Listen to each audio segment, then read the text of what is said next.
जय हिंद। देखिए आज की इस क्लास में हम पढ़ने वाले हैं कक्षा 10 गणित प्रश्नावली 3.2 के आगे के प्रश्नों को हल करेंगे। और पिछली क्लास में हमने यानी कि प्रश्नावली 3.2 के थोड़े प्रश्न हल कर लिए थे, प्रश्न 2 तक, और जो बचे हुए प्रश्न है उसको आज की क्लास में हल कर लेंगे। तो चलिए क्लास को शुरू करते हैं। तो देखिए आपका प्रश्नावली जो है 3.2 में आपका तीसरा प्रश्न क्या है। आपको तीसरे प्रश्न में आपको कितने प्रश्न दिए हैं? 6 प्रश्न। इन 6 प्रश्नों को आज की क्लास में हम हल करेंगे। यहाँ पर हम क्या करेंगे, यहाँ से हम आपको समीकरण बना कर दे देंगे, उसके बाद आप लोग हल करिएगा, क्योंकि पेपर में तो आप ही लोग को लिखना है। चलिए तो पहले वाले को देखिए क्या समीकरण बनेगा। पहला देखिए, दो संख्याओं का अंतर 26 है और एक संख्या दूसरी संख्या के 3 गुनी है। संख्याएं ज्ञात कीजिए। क्या ज्ञात करना है? संख्या ज्ञात करना है। तो चलिए समीकरण बना देते हैं, उसके बाद आप लोग निकाल लीजिएगा। तो दो संख्याओं का अंतर दिया है तो हम लिखेंगे पहला संख्या x मान लेंगे और दूसरी संख्या को y मान लेंगे। तो हल करेंगे पहले वाले का। तो क्या करोगे, माना पहली संख्या कितना है?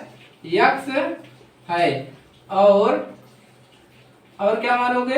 दूसरी संख्या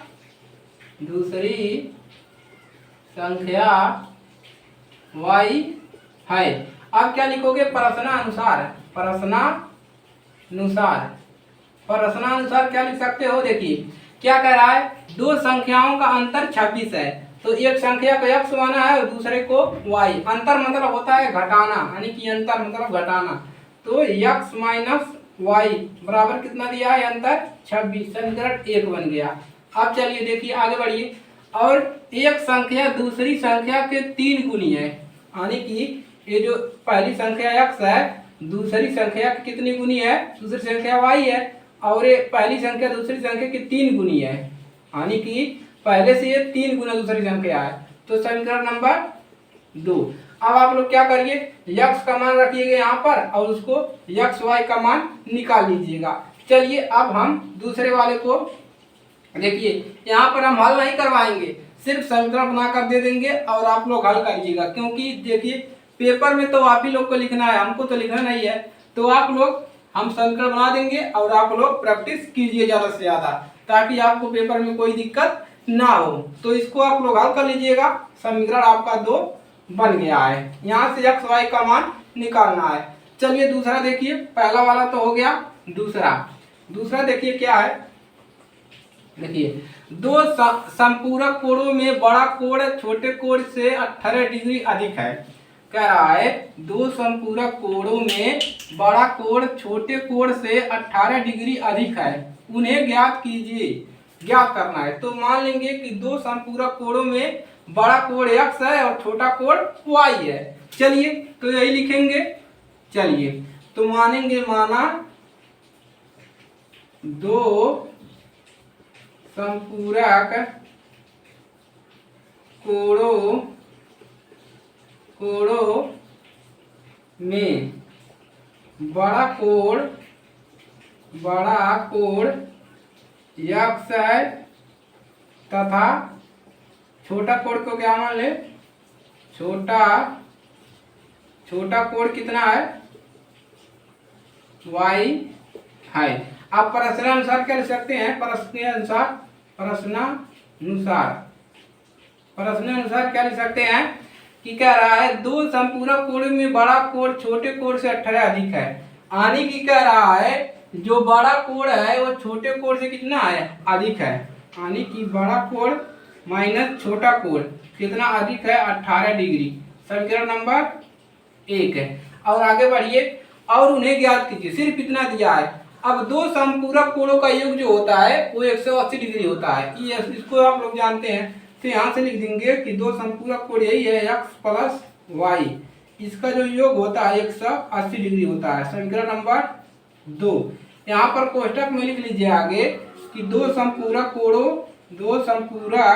कोणों का योग 180 डिग्री होता है। यहाँ पर कोष्टक में आगे लिख लीजिएगा ताकि कोई दिक्कत ना हो। अब चलिए यहाँ से x और y का मान निकाल लीजिएगा। चलिए नोट करेंगे सभी लोग।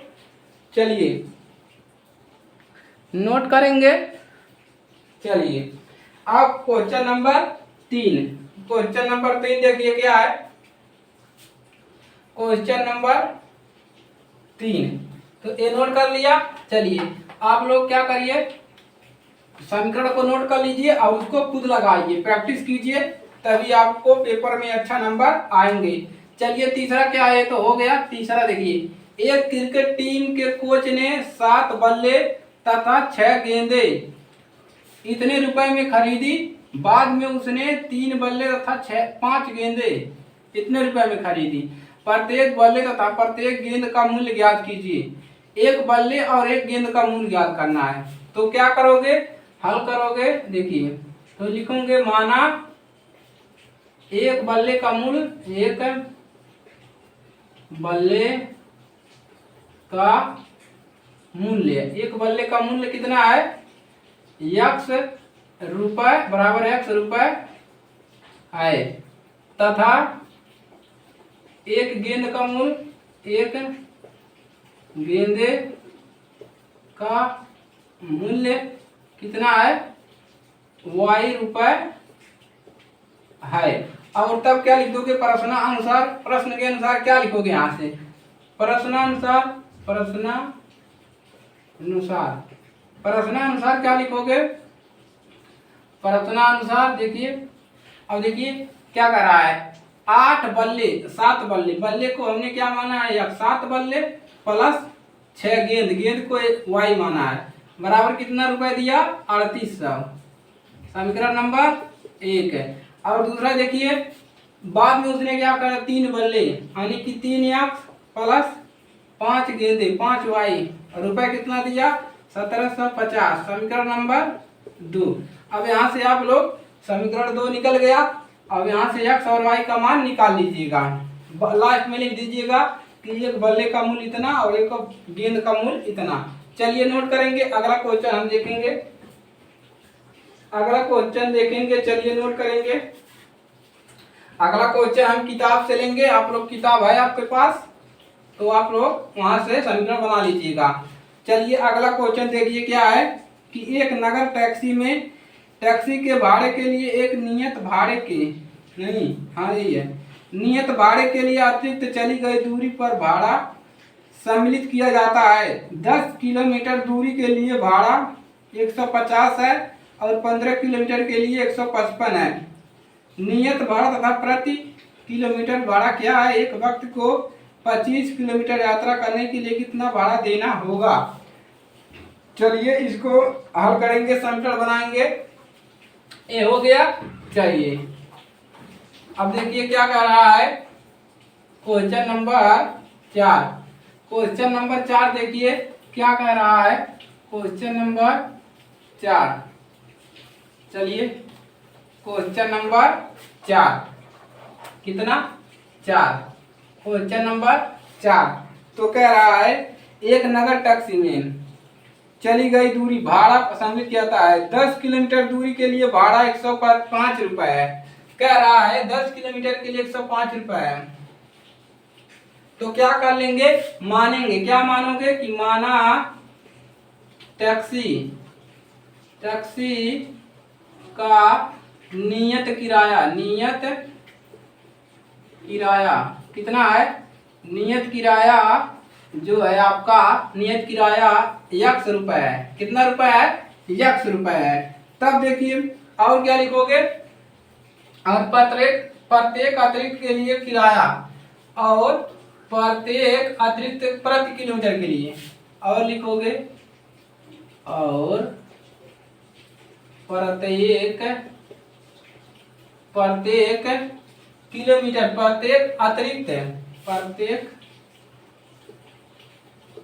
अतिरिक्त किलोमीटर के लिए किराया, किलोमीटर के लिए किराया कितना है, किराया वाई रुपए है, यानी कि जब आप अतिरिक्त जाओगे तो उसके लिए वाई रुपए है, और जहां तक जाना है उसका अगर वहां तक जाओगे तो नियत किराया एक्स रुपया है। अब कह रहा है कि 10 किलोमीटर दूरी के लिए भाड़ा 105 रुपए है। कितना है? 10 किलोमीटर दूरी के लिए भाड़ा कितना है? 105 रुपए है। 10 किलोमीटर दूरी के लिए तो देखिए यक्स ये आपका नियत किराया है, प्लस अगर 10 किलोमीटर आप ज्यादा जा रहे हैं, 10 किलोमीटर ज्यादा जा रहे हैं यानी कि 10 किलोमीटर ज्यादा के लिए वाई है, नियत किराया कितना है? 105 रुपए है। तो समीकरण कितना बन गया? 1 है। और चलिए दूसरा समीकरण क्या बनेगा? और 15 किलोमीटर के लिए भाड़ा 155 है, और कह रहा है कि 15 किलोमीटर के लिए नियत किराया कितना है? एक्स है। 15 किलोमीटर ज्यादा जा रहे हैं तो कितना नियत किराया है? 100 कितना? 155 रुपए है। समीकरण नंबर 2। समीकरण यहाँ से कितना बन गया? 2 बन गया। तो यहाँ से आप क्या करेंगे? एक्स और वाई का मान निकाल लीजिएगा। देखिए ये नियत किराया है और ये अतिरिक्त किराया है वाई, तो 10 किलोमीटर अगर ज्यादा जाओगे तो भाड़ा तो ज्यादा देना पड़ेगा। चलिए ये हो गया आपका चौथे नंबर का समीकरण, एक्स वाई का मान आपको निकालना है। अब चलिए पांचवा क्वेश्चन देखिए क्या है। यदि किसी भिन्न के अंश और हर में 2 जोड़ दिया जाए तो वह 9/11 हो जाता है, और यदि अंश और हर में 3 जोड़ दिया जाए तो वह 3/6 हो जाता है। वह भिन्न ज्ञात करिए। हमको भिन्न ज्ञात करना है। एक बार कब? एक बार जब अंश और हर में 2 जोड़ देंगे तो कल उतना हो जाएगा, और एक बार इतना कर रहा है। तो चलिए इसको क्या लिखेंगे? माना अंश को एक्स और हर को वाई है। क्या मानेंगे? माना अंश कितना है? एक्स है, तथा हर कितना है? हर वाई है। तो भिन्न क्या आएगा? अंश और हर में कह रहा है कि अंश और हर में 2 जोड़ दिया जाए तो भिन्न क्या होगा? यहाँ से लिखेंगे तो भिन्न एकदम इजी है, कुछ भी नहीं है, तो x बटा में y हो जाएगा, ये हो जाएगा। अब चलिए अब क्या कह रहा है? प्रश्नानुसार देखिए क्या कह रहा है। स्थिति पहला में लिखेंगे प्रश्नानुसार। पहला क्या कह रहा है कि अंश और हर में जोड़ दे, यानी कि अंश में कितना जोड़ दे? 2 जोड़ दे, और हर में कितना जोड़ दे? 2 जोड़ दे। तो कितना हो जा रहा है? 11, 9/11 हो जा रहा है। 9/11 हो जा रहा है। अब इसको हल करेंगे तो हमको समीकरण 1 मिल जाएगा। चलिए हल करिए। इसका गुणा यहाँ पर कर दीजिए, इसका गुणा यहाँ पर। तो इसका यहाँ पर करेंगे 11, देखिए 11x प्लस 11 दूना 22 बराबर, इसका यहाँ पर करेंगे 9y और प्लस और 9 दूना 18, कितना मिल गया? चलिए अब 9y को इधर लाएंगे तो 11x प्लस है, इधर आएगा माइनस हो जाएगा, 9y बराबर 18 को इधर रहने देंगे और 22 को इधर लाएंगे तो माइनस 22, तो 11x माइनस 9y बराबर माइनस का कितना मिलेगा? 4। समीकरण नंबर 1 है, ये समीकरण 1 बन गया। और चलिए ऊपर देखिए, ऊपर देखेंगे ये पांचवे का है आपका ऊपर। और दूसरा कह रहा है अंश और हर में 3 जोड़ दे। कितना जोड़ दे? 3 जोड़ दे। दूसरा क्या कह रहा है कि अंश में कितना, अंश और हर में कितना जोड़ दे? 3 जोड़ दे। तो कितना हो जा रहा है? 5/6 हो जा रहा है, 5/6। इसको हल करेंगे सीधे करेंगे, इसका गुणा यहाँ पर, इसका गुणा यहाँ पर, तो 6x प्लस 6 3 18 बराबर 5y प्लस 5 3 15। अब देखिए 6x, इसको इधर लाइए माइनस 5y बराबर 15 माइनस 18। अब 6x माइनस 5y बराबर कितना मिल जाएगा? -3। ये मिल गया समीकरण नंबर 2। तो यहाँ से समीकरण आपको 2 मिल गया। तो यहाँ से x और y का मान निकाले, समीकरण 1 और समीकरण 2 दोनों पास में लिख लीजिएगा और x और y का मान निकाल लीजिएगा। चलिए क्वेश्चन नंबर 6। 5 वर्ष बाद जैकब की आयु उसकी पुत्री की आयु से 3 गुनी हो जाएगी। 5 वर्ष पूर्व जैकब की आय उसके पुत्री की आय के साथ गुनी थी, उनकी वर्तमान आय क्या है। चलिए मजेदार क्वेश्चन है, तो इसको नोट कर लिए। चलिए अब जैकब वाला लिखते हैं, मजेदार क्वेश्चन है। चलिए अब क्या करेंगे, जैकब का वाला लिखेंगे, जैकब का। तो चलिए इसको, ये हो गया। चलिए क्या करोगे, मानिए माना जैकब की आय x वर्ष है और उसके पुत्र की आय कितना है, y वर्ष है। तो लिखेंगे यहाँ पर 6वां नंबर है, माना जैकब की आयु कितना है, x वर्ष है और तथा उसके क्या है, पुत्री है कि पुत्र, उसके पुत्र की आयु, उसके पुत्र की आयु कितना है, y वर्ष है, y वर्ष है। अब क्या कह रहा है, 5 वर्ष बाद जैकब की आयु, तो लिखेंगे प्रश्नानुसार, प्रश्नानुसार है, क्या लिख रहे हैं भाई, प्रश्नानुसार। अब लिखो क्या कर रहा है, 5 वर्ष बाद जैकब की आयु, 5 हिंदी में लिखिए, 5 वर्ष बाद जैकब की आयु कितना हो जाएगा, x प्लस 5 है। तो जैकब की x माने है, तो 5 वर्ष बाद जैकब की आयु x प्लस 5, x प्लस 5 हो गया। और उसकी पुत्री की आयु, और उसके पुत्र की आयु, और उसके पुत्र की आयु कितना हो जाएगा, y प्लस 5, पुत्र को y माने है, हो गया। अब चलिए, अब यहां से क्या मिलेगा हमको, अब लिखेंगे अतः क्या लिखेंगे, अतः। अब देखिए क्या कह रहा है कि 5 वर्ष बाद जैकब की आयु उसके पुत्र की आयु से 3 गुनी हो जाएगी। 5 वर्ष बाद कह रहा है x प्लस 5, जैकब की आयु जो है उसके पुत्री की आयु से 3 गुनी हो जाएगी, यानी कि उसके पुत्री की आयु से कितनी हो जाएगी, 3 गुनी हो जाएगी। तो 3 गुनी हो जा रही है y प्लस 5, यही कह रहा है 5 वर्ष बाद जैकब की जो आयु है उसके पुत्र की आयु से 3 गुनी हो जाएगी। और दूसरा कह रहा है 5 वर्ष पूर्व जैकब की आयु उसके पुत्र की आयु की 7 गुनी हो जाएगी। 5 वर्ष पूर्व मतलब पहले। तो चलिए पहले इसको हल कर लेंगे, तो कितना मिलेगा, x प्लस 5 बराबर 3y प्लस 15, तब x माइनस 3y, इसको इधर लाएंगे, और 15 माइनस 5, तो x माइनस 3y बराबर 10, समीकरण नंबर 1 है। और दूसरा क्या कह रहा है कि 5 वर्ष पूर्व जैकब की आयु उसकी पुत्र की आयु की 7 गुनी हो जाएगी, यानी कि 5 वर्ष पूर्व मतलब पहले x माइनस 5 और उसकी पुत्र की आयु कितना हो जाएगी, 7 गुनी y माइनस 5, तो x माइनस 5 बराबर 7y माइनस 7 पचे 35 है। तो यहाँ से कितना मिल जाएगा, x इधर लाएंगे 7y बराबर माइनस 35 और इसको इधर लाएंगे प्लस 5, तो x माइनस 7y बराबर माइनस का 30, समीकरण नंबर 2। तो यहाँ से समीकरण 1 बन गया और समीकरण 2 बन गया, लगा लेंगे और ये अभ्यास आपका जो है समाप्त हो गया। प्रश्नावली 3.2 समाप्त हो गया। नोट करेंगे, चलिए नोट कर लीजिए।